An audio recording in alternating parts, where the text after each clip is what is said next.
Does 5G really live up to its bold speed claims? And what should happen to your digital goods once you're dead?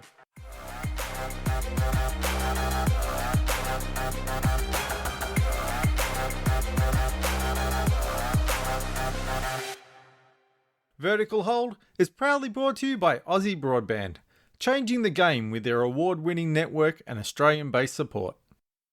Hey there, welcome back to Vertical Hold Behind the Tech News, the tech podcast where we... Hang on, Adam. You've missed a bit. Oh, yes, indeed I have. Welcome back to Vertical Hold Behind the Tech News, the award-winning tech podcast, because this week we scored some silverware for Best Independent Media at the 2021 Australian IT Journal Awards. A big shout out to all our fabulous guests and listeners who've supported us along the way, along with our great sponsor, Aussie Broadband. Also, a shout out to all the other finalists in the independent category, some of whom being guests on our show. In a shrinking media world, it's great to see so many new independent voices rising up. So anyway, Alex, there's two of us and there's one trophy. How are we going to split this thing across two states? So I was giving this some thought and I unwisely tried to Google it. Suggestion, do not Google two journalists, one cup. It won't end well. But look, I can see no other solution than we just run a bandsaw through the middle of it. I'm sure nothing will go wrong and we'll just have half a Lizzie each. I'll have the Liz, you can have the Z. Yeah, either that or a Rochambeau for it. I'll go first. Speaking of award-winning, we're also joined once again this week in the virtual Vertical Hold studios by award-winning journalist from the Age and SMH, Alice Clarke. Alice, how would you suggest that we split the trophy? Well, first of all, congratulations on winning the trophy. And second of Thank you. all, as far as I see it, you have two options. One, delicately cut it in the middle, as Alex suggested. But two, you get it for the warm months, and Alex gets it for the cold months. But we live in Melbourne and Sydney, and I swear we alternate day to day. We'd be posting it to each other twice a week at that rate. And that way you also support a small business. In Melbourne, aren't there days where Adam would be posting it to me like for 2 hours and then needing it and then back again? Yeah. I think we need a Club Yarrawonga system here. Yeah. We'll make it work. Yeah. So anyway, this week, Alice is here to talk about whether or not 5G is delivering on its promises. But first, Apple has implemented its long-planned digital legacy feature, so you can specify what happens to your digital stuff when you die. Alice, what's it all about? And is it something that we need? First of all, it's absolutely something that we need. Until we can work out immortality, we are all eventually going to die, and it's going to be really inconvenient for our loved ones. It's basically welcome to the happy podcast, people. Yes. But there's no way of getting around that. You're right. No. I always bring the cheer. Yeah. So when you die, there's a bunch of stuff that you're going to leave behind that your family will need to deal with. And that's going to be your Lego collection, your finances, and whatever random stuff you have on your phone. And it used to be that you just have a photo album that could be passed down, but now it's all in the cloud. And while Apple wouldn't let you access that before, now you can designate some legacy contacts who will have access to your iCloud photos, notes, mail, contacts, calendars, reminders, messages, call history, files stored in iCloud Drive, health data, voice memos, Safari, bookmarks and reading list, and general iCloud backup. Which means if you are messaging someone you shouldn't and you don't want your loved ones to know, delete it before you cross a road. That's what I was just about to say. That's actually more like I thought it should be about photos and stuff like that. But call history, I think a few people would be, getting the sweats at this point. It's really all in. You can't say, oh, look, I want to list my mum as one of my contacts, but look, maybe not that folder of photos or that group of websites that I used to visit late at night or whatever. It's a bit more kind of brutal than that. But I think that's just, honestly, I think that's to make it easier on Apple for them to be able to say, right, here's access, do with it what you will, rather than here's granular access. Maybe that'll come in a later revision. Yeah, but Safari bookmarks, that's just a mean addition. No one needs to know what bookmarks anyone has. Like, what possible use could that be after? I suppose maybe if you bookmarked a lovely selection of poems that reminded you of each of your loved ones, but I don't think many people are doing that. Not anymore. I think that'd be very old school. The thing that really surprises me, the glaring omission here, is that it doesn't include stuff that you've bought. It doesn't include your movies, your music, your ebooks. Alice, is that something that Apple should be addressing? If I've spent a lot of money on that stuff, that all just disappear when I shuffle off this mortal coil? Look, digital ownership is really murky, and I hate it so much. Mm, When I die, my wife shouldn't be forced to repurchase Debs just because A, it's the greatest movie of all time, but B, because it's on my iCloud account. She should be able to transfer that to her iCloud account or somebody else's on the iTunes family. If you have bought something, you should own it, and part of ownership is being able to hand it to someone else. But this has long been the case yeah. with Apple, and actually, to be fair, with other digital services. You've, strictly speaking, and everyone clicked through that end user license agreement, which almost none of us read. Strictly speaking, you're buying a license to that material. It's not the same exactly as if you go out and buy a Blu-ray or go out and buy a DVD. You don't have a physical thing. You've got a right of access to it. And their position has long been, well, we can't license this to multiple people because that's not the agreement we've got with the music studio or with the film studio or what have you. So this isn't a new thing for them. I mean, rather famously, and this is going back nearly a decade, it was quite falsely reported that Bruce Willis was going to sue Apple because he wanted his kids to have his iTunes music when he died. It wasn't true, but it raised a big storm at the time around this whole idea, and nothing's changed. He You really can't. should sue just for the entertainment. I want to see You that can't trial. even transfer an account. So because especially with things like family sharing, right? If that's all, that's all based off one primary account. If something happened to me and my family wanted to keep using some of that content, they would basically have to keep, if they had the password, keep my account alive and pretend I was still alive to be able to do that, because there's no way to transfer the control of the account to someone else, is there? Not from what I can see. The Apple support page is not overly clear on what happens, and it's a bit confusing. The other thing that I think should have been passed on instead of the Safari bookmarks is access to the iCloud keychain. Exactly. Because access to all of your loved ones' passwords once they're dead is going to be much more useful than knowing which things they bookmarked on Archive of Our Own. Yeah. And I've got personal experience with this. My father-in-law passed away quite unexpectedly a few years ago now, but he was always a very tech savvy person, a bit ahead of the trend. So um, a lot of this stuff applied to him, and we didn't have access to all of his passwords. And I kind of had to try to bring all this together and save his photo collection and stuff like that. And um, yeah, an easy way to have passed on those passwords would have saved us a whole lot of, I mean, to not to misuse the word, but a whole lot of grief, basically a Mm. whole lot of hassle. And there are other password services, things like like LastPass, and I think One Password's the other one, that do let you set up things like this, that let you nominate people and say, right, they can have access under these conditions, or they can apply for access. And if I don't say no within a certain amount of time, let's assume I'm dead and let them in. So yeah, I think your passwords are probably the most valuable thing, especially if it's all locked away. Maybe not just in iCloud, but your photo backups might be in other online services and stuff like Mm. that. And if they can't get that, then that stuff can be lost forever. And I think that's probably the most valuable thing in most people's digital collection is not that movie that you might want to buy again, but those baby photos or family photos that you thought you were keeping safe, and now you're gone and they're lost forever. Well, I mean, speaking of valuable, and I do know the answer to this question, but I'm interested in your responses to it. What's to stop me declaring, right, well, I'm actually Bruce Willis's son. I mean, we do share the same haircut, after all. And saying, hey, Apple, let me add his music. Let me add all of his stuff. I think Well, Apple wants to see death certificates, don't they? yeah, they need a death certificate, and you have to have been nominated by the person before they died, and then the person that they nominate has to accept, and then they get a special code, and then they have to give the special code along with the death certificate. The astonishing thing there, and as I said, I did know the answer to that, but I thought it was worth illustrating for people, is that's easier than what you used to have to do with Apple, which involves court orders. They would do it, but you really had to chase them hard for it to happen. They paint that as privacy in action, though, so that so I can't pretend to be Bruce Willis's son and pretend that he's dead. Mm. Is that a better approach, do we think? Should it be privacy first, or should it be sensitivity towards death first? Is there a good balance point?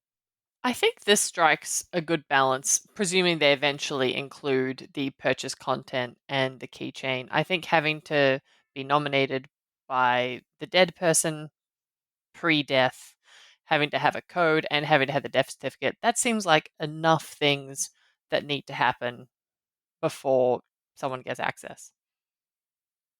I think there's one other strong angle here that I haven't really heard people talk about, but I know is relevant to all three of us because we are freelancers and self-employed, is what happens to your digital business stuff?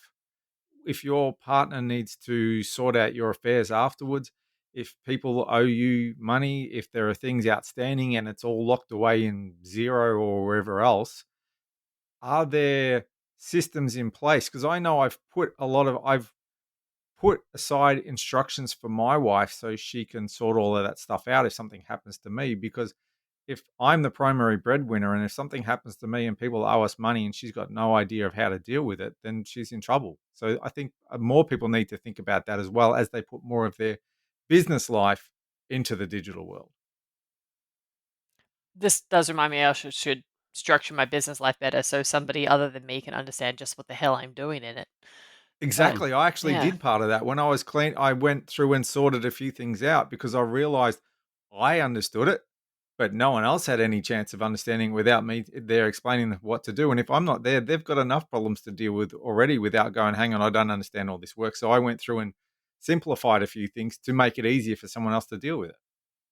I guess the good news here is that Apple is behind the times on this, and that doesn't sound like it's good news, except that other services, Google, for example, already have some of these processes in place. I don't know on the business side specifically, but it is already a bit of an established idea. This thing of having digital keys and nominated representatives and so on. The thought does occur to me because this has come in because we've got the new versions of iOS and macOS, like they did minor point updates this week, which included all of this digital legacy stuff.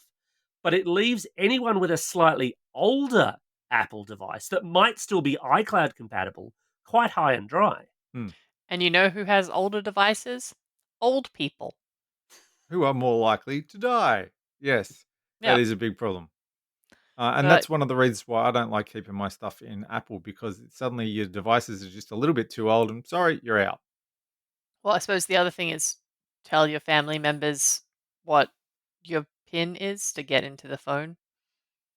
Like Or leave that's them another. money in your will so they can all buy new iGadgets. Yeah. Why not do both? Yeah. The Yeah. thing that concerns me is because when I was looking all this stuff up, I suddenly thought, what would happen to my Xbox account if I died? Because that's probably got the most value of digital purchases in there. Like I probably have a few $1,000s worth of games. And the best Microsoft suggests is that you have to know their password and then you can just change the email and then you can log in yourself. And that So you would be just, the same with Steam, yeah. hmm. But that doesn't, there has to be a better way of handling death in these hobbies because people will die and it will be inconvenient and this situation shouldn't be any harder for loved ones than it has to be. I think there are some interesting ways to look at it. As much as Facebook gets a lot of entirely justified criticism, especially on this podcast, I rather like the way they set it up. So I went and looked into this, and for Facebook, what you can do is you can either tell them, right, after a certain period of inactivity, I actually want you to nuke my Facebook account. I don't want anything to be there because it's going to show all of those, weird interest groups or whatever that I had if my relatives get hold of my password or whatever. Or that a page can become a memorial page. They will actually specifically archive it as a fixed memorial to the things that you did on Facebook. I rather like that approach. Mm. Uh, I've had some friends who now have the legacy pages, and it really Hmm. is beautiful to be able to go back and visit and leave notes and see all that later. And actually, I had a death in the family this week, and so I've been thinking about how this is all going to be handled for her kids, and it's just there's so many options, and so much of it just wouldn't have been thought about by certain age groups that we're going to need a lot of education and a lot of ways to unravel this. I think ultimately we're probably going to need regulation. Yes. I think actually having some stuff that's because, as you say, it's a very 21st century problem. Mm. And for a lot of people, they might be thinking, well, actually, I'm more fussed about who's got the title deeds to the house or the keys to the bank vault or whatever. A lot of this data goes beyond monetary value, and it's that sentimental and memorial value. And I think obliging some of these services to say, yeah, actually, if you can prove, yes, someone has passed away sadly, but yes, this person, has some kind of executor role in these affairs, that there should be some compulsion to hand over this data in a sensitive way that doesn't involve too much stress. Because, as you say, the whole thing is very difficult. It's very challenging to deal with, whether you're dealing with it for the first time or the doesn't. Mm. It's going to be interesting to see what happens next in the exciting world of death. And given we have just been living through this pandemic where there has been a few million extra people who have died, again, this is the happiest podcast on earth. It's probably going to force a lot of companies and a lot of countries to think about what happens next, because a lot of young people who would not have died have just died, and now we have to move on. And can I suggest at this juncture that we bring the mood up by suggesting that people think happy thoughts about puppies and kittens and chocolate cake and whatever you like best. Also, write a will and let your family know where your passwords are, and then think about puppies, and maybe hug a puppy while you write your will. It makes the whole situation very confusing emotionally. Especially for the puppy. Well, yes.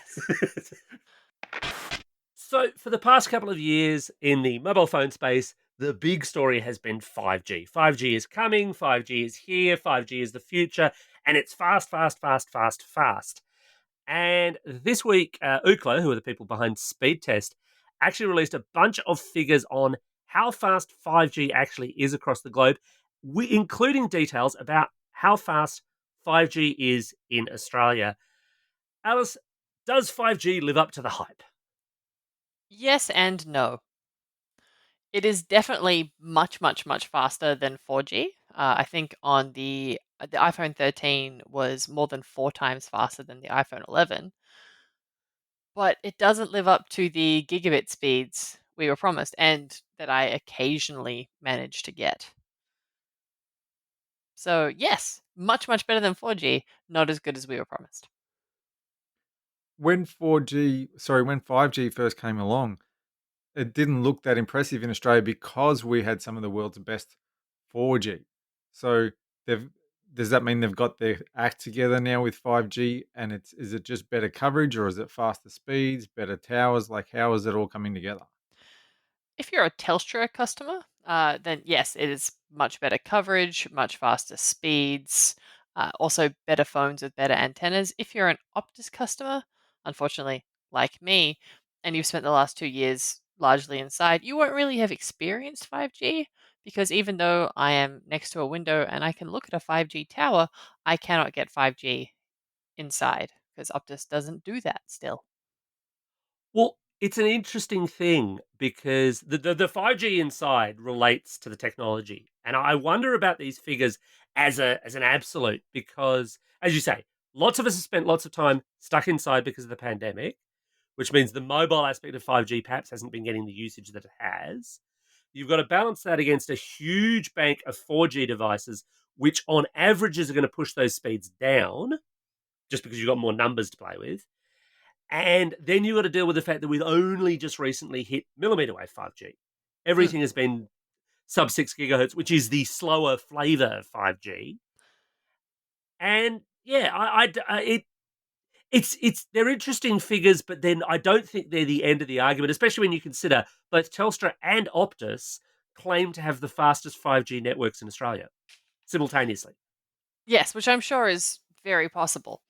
What I like about this speed test breakdown is that they've split it into phone models. So instead of saying this is what 4G is and this is what 5G is, it said the Samsung Galaxy S21 Ultra 5G gets the fastest 5G of Samsung phones at 149 megabits per second. That's handy. And in comparison, the Samsung Galaxy S10 Plus, which is the fastest 4G from them, gets 58 megabits per second. That's easily measurable. Like you can see that, and you can know, and it's not being brought down by all the other slow 4G phones. It's just that model. Again, though, that S10 is competing with all the other 4G phones out there within a network.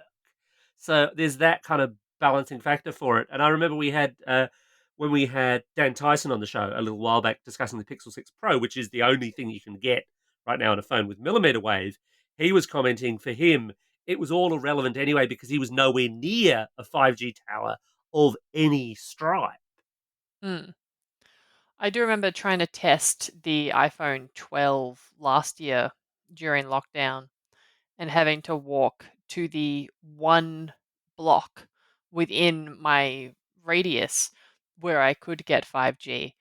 And I live in the middle of the Melbourne CBD.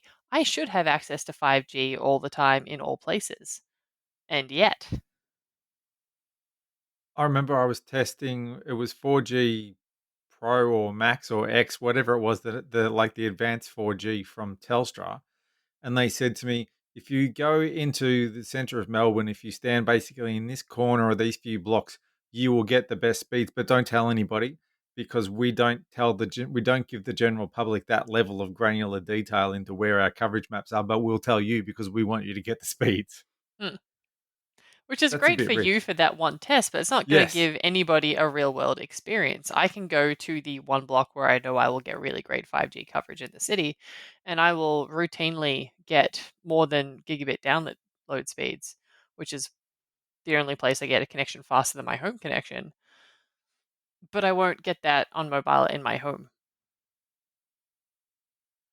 And this is, I think, one of the big challenges for 5G. It's become far more common in mobiles. I mean, you really don't have to spend much on a new smartphone to get 5G compatibility. We're down in the kind of $350 level of a smartphone. And they're not terrible smartphones. They're not great at $350, but they're all right. But we still don't have that compelling consumer-led killer use case, do we? Not really, except for Xbox cloud gaming.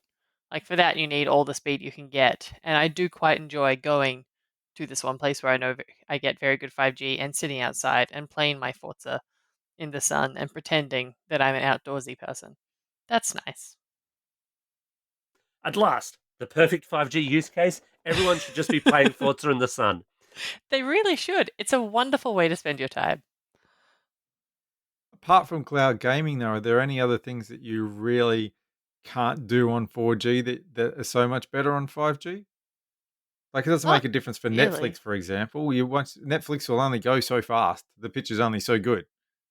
So the big one that occurs to me, and it's been one of those things that, in fact, the last 2 years has not happened quite so much, of course, that's going to be good for it, is things, and Adam, you'll appreciate this, big sporting events.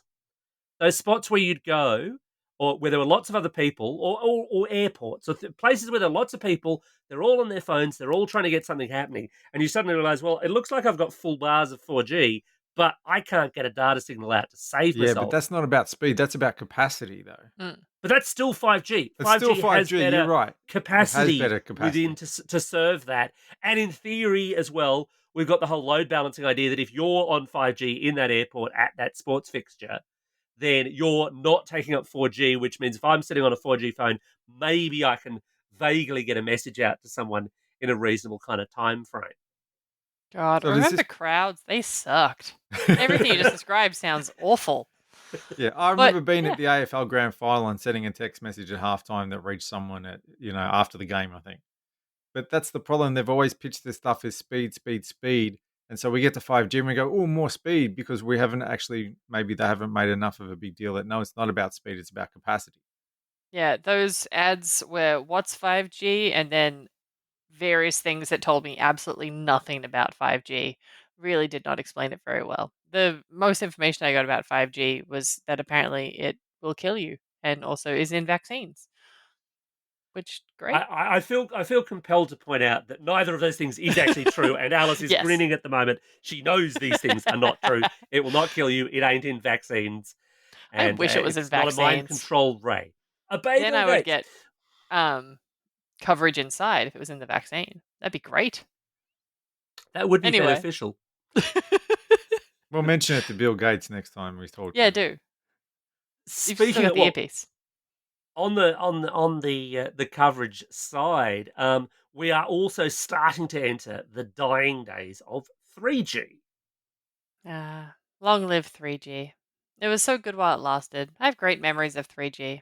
But I was it's on time 3G for it to yesterday. Die. What do you mean, great memories of 3G? I often find myself on 3G. It drives me crazy. They can't kill it off yet. I visited my dad on the weekend in the country, and gosh, that was 2 bars of 3G. I'm in the burbs though. I'm not even talking leaving Metro Melbourne, and I find myself on 3G. I'm not sure if it's because I'm on a Telstra reseller or what, but yeah, I don't see how anybody could be thinking about killing off 3G anytime soon in the cities, let alone in the countries. What time frames are they talking about before they're going to do this? I believe we're talking kind of mid 2024, that kind of time frame. So a couple of years from now. And I guess the core idea here is that, as they did with 2G, so we've already been through this. We've already lived through this. You educate you got a couple of years to educate people. Hey, you might need to upgrade your phone. Although at this stage, if you are sitting on a 3G only phone, that's a really old handset by now. But well done on your longevity. That's true. It's very efficient use. There is that side of it.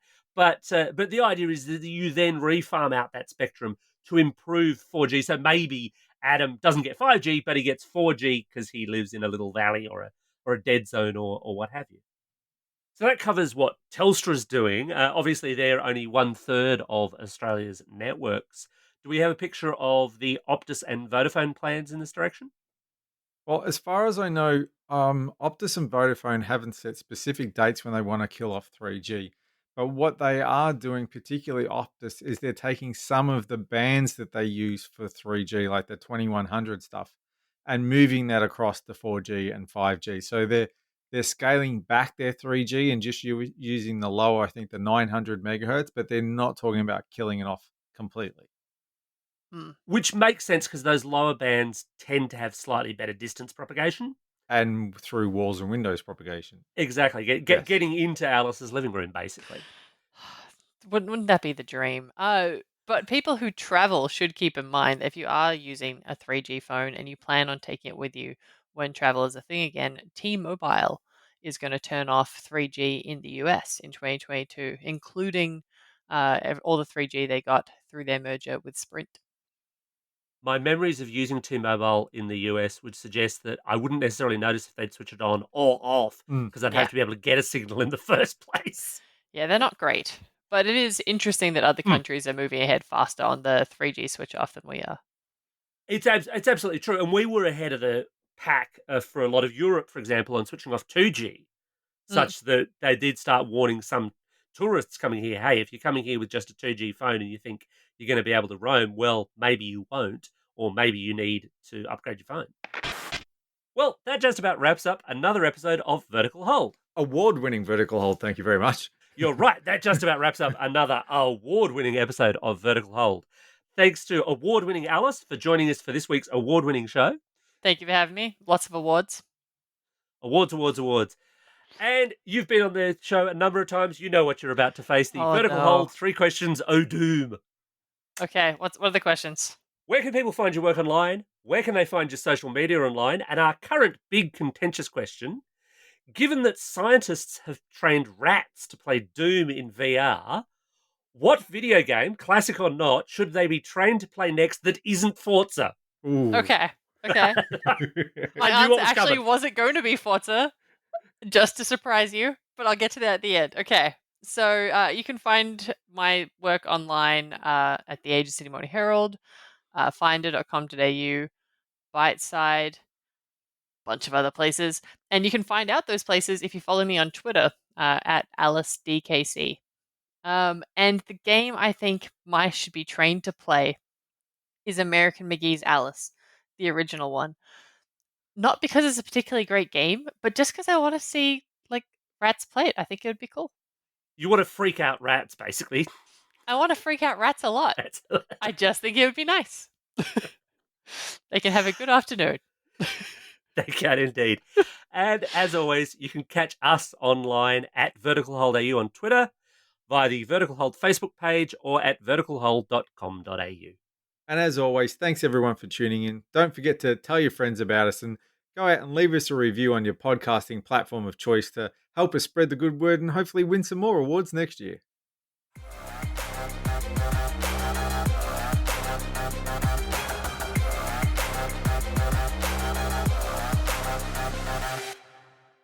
Vertical Hold is proudly brought to you by Aussie Broadband, changing the game with their award-winning network and Australian-based support.